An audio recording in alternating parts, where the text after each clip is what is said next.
ISR 9 news. ఓట్ల లెక్కింపు ప్రక్రియ ఫలితాల ప్రకటన అనంతరం శాంతియుత వాతావరణం నెలకొనాలి. నందిగామ ఎమ్మెల్యే డాక్టర్ మొండితోక జగన్మోహన్ రావు నందిగామ నియోజకవర్గంలో ఎన్నికల ఓటింగ్ ప్రక్రియ మొదలు. ఎటువంటి అవాంఛనీయ ఘటనలు జరగకుండా నేటి వరకు కొనసాగిన ఎన్నికల ఘట్టం రేపటితో ముగుస్తుంది.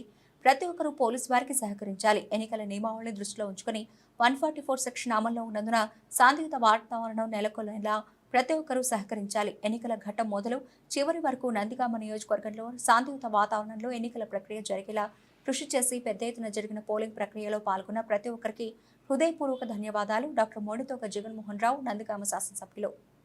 అందరికీ హృదయపూర్వక నమస్కారం.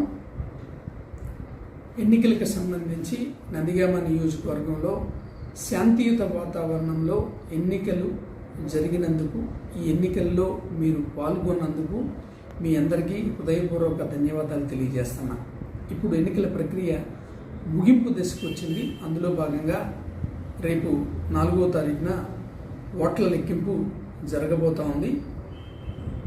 ప్రస్తుతం మన నియోజకవర్గంలో ఎన్నికల నియమావళి, పోలీస్ చట్టం, అదేవిధంగా 144 సెక్షన్ కూడా అమల్లో ఉన్నందున మీరందరూ పోలీసు వారికి సహకరించాల్సిందిగా, చివరంగా అంకమైనటువంటి ఎన్నికల లెక్కింపు, ఎన్నికల ఫలితాలని తెలిసిన తర్వాత ఏ విధంగా అయితే మనం ఎన్నికలని విజయవంతంగా జరుపుకున్నామో అదేవిధంగా మొత్తం ఈ ప్రక్రియని శాంతియుతంగా విజయవంతంగా ముగించాల్సిందిగా మీ అందరికీ విజ్ఞప్తి చేస్తున్నాను. Thank you.